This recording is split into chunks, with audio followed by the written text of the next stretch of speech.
The Newsday continues here on One News Now. I'm Pauline Verzosa. Two Filipino fishermen were injured after their boat's engine exploded near Panatag Shoal. The Philippine Coast Guard, or PCG, said the two fishermen suffered second-degree burns from the explosion. They rescued the two and 6 other fishermen from the boat. PCG also reported that the China Coast Guard initially blocked them from rescuing the fishermen, but they were eventually allowed after learning it was a rescue mission. Nung nalaman nila yung rescue mission, ay they even offered help na magbaba ng kanilang mga rescue personnel. Pero siyempre, tayo na ang nag-rescue at alam naman na ng mga kababayan natin na nandun na yung Philippine Coast Guard. Vice President Sara Duterte says her office did not request confidential funds for 2025. Duterte said this over the weekend following her resignation as Education Secretary. Last year, the House of Representatives reallocated Duterte's confidential funds. This reallocation was made amid the controversy of the OVP spending 125 million pesos in just 11 days. President Bongbong Marcos gave himself an extension in choosing the next Education Secretary. The president initially said he will announce the new Education Secretary by the end of last week. Marcos acknowledged the calls for appointing an educator, an administrator, or a historian as the next education chief. He said there are a lot of potential successors to Vice President Sara Duterte, who announced her resignation from the Education Department 2 weeks ago. There are many calls for the new secretary to be an administrator. There are new calls to be a historical professor, and that is why. And I've gone through so many CVs. Marami tayong magagaling. We'll be back with more stories after the break. Keep it here on One News.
You're still watching One News Now. I'm Pauline Verzosa. The easterlies continue to bring rains in several parts of the country. Eastern Visayas may experience scattered rains in the next 24 hours.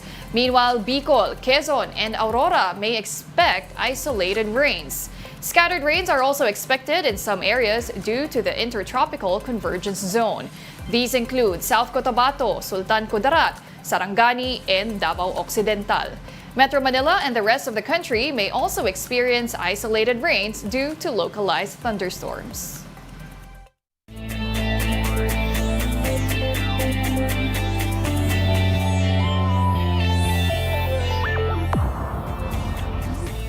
Gilas Pilipinas narrowly fell short against Poland yesterday in their final tune-up game before the FIBA Olympic qualifying tournament. Trailing by as many as 14 points, Dwight Ramos and Justin Brownlee led the Philippines' late rally in the fourth period. But this wasn't enough to fend off the Polish, who kept their poise until the final seconds. World number 15 Poland won the match 82-80. Gilas is now heading to Riga, Latvia for their last shot at the Paris Olympics 2024. The Gilas Pilipinas women under-18 team completed the sweep of the FIBA Under-18 Women's Asia Cup Division B tournament. On Sunday, they beat Lebanon in the championship at the Futian Sports Park in Shenzhen, China. This marks the Filipinas' 7th straight win dating back to the Siaba qualifiers in May. With the win, the Gilas girls have been promoted to Division A, where they now join Asian powerhouses such as China, Japan, and Australia. In the darkness, a Filipino hand shadow artist stands out. His exceptional imagination and talent in crafting various images with his hand shadows are truly world-class. Mobile Journal Marymon Reyes has the story.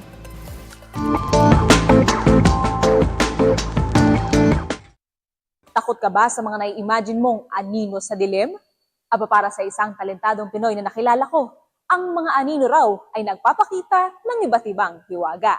Iba't ibang mga hulma at hugis ng tao, hayop, bagay at lugar ang tampok sa mga viral video na ito sa social media. Ito ay mga hand shadow art performances ni Philip Jose Panganiban Galit o kilala bilang si Shadow Ace mula sa Calatagan, Batangas. Kwento niya, nagsimula ito noong siya ay bata pa lang kasama ang mga pinsan niya na naglalaro gamit lang ang kandila. Hanggang sa umabot na siya ng high school kung saan nagsilbi rin itong escape mula sa tila pambubuli na naranasan. Nung time po yun, doon po ako down na down at parang feeling ko ay wala po akong makakapitan. Doon ko po na-discover na parang nare-relieve po yung stress ko tsaka parang nakakapunta ako sa sarili kong world.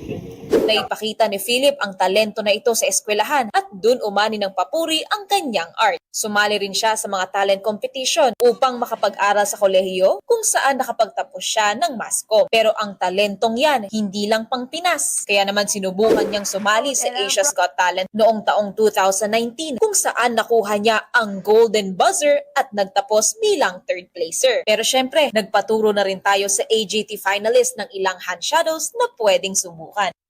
So ito yung pinaka-basic na naturo sa atin na ginagawa na rin natin nung bata tayo. So yung ibon. So right tsaka left na thumb, i-intertwine na ganyan. Tapos, ayan, tulad sa shadow. May ibon ka na. Woo!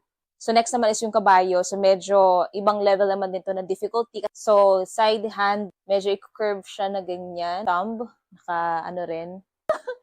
Yung pinky, medyo nakatayo siyang ganyan. Tapos itong dalawang daliri natin sa kanan, parang ipapatong siyang ganyan. So, ito yung katawan. May kabayo tayo!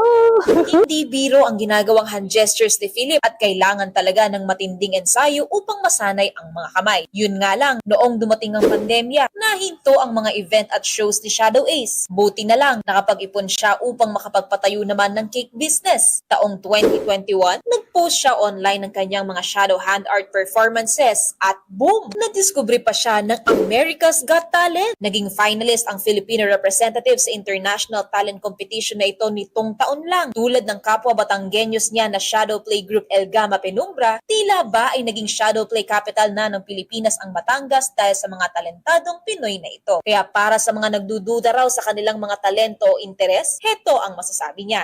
May quote po kasi ako, brain performer na, dreams begin in the dark.